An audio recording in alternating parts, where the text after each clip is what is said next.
Madame la ministre, hier, une large mobilisation, dite crèche morte, des professionnels de la petite enfance et des parents a conduit à la fermeture symbolique de nombreuses crèches en France en signe de protestation contre une réforme absurde imposée sans concertation.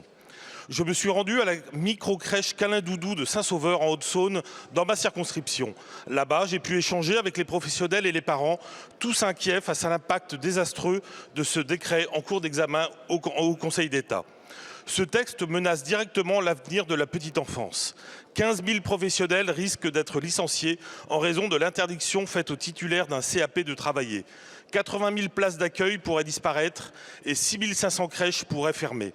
Il existe une grave pénurie de professionnels qualifiés et il est impossible de remplacer les titulaires du CAP petite enfance par des diplômés d'État d'ici la fin 2025.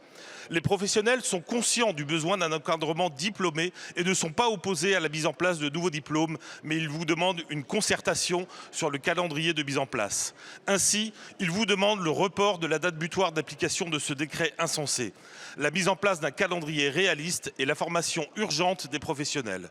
Madame la ministre, alors que les familles françaises peinent déjà à trouver des solutions de garde, et c'est un euphémisme, comment justifier une réforme qui aggraverait encore la situation, surtout dans la ruralité? Allez-vous enfin entendre l'appel des professionnels et des familles en suspendant cette réforme injuste et inapplicable? Je vous remercie.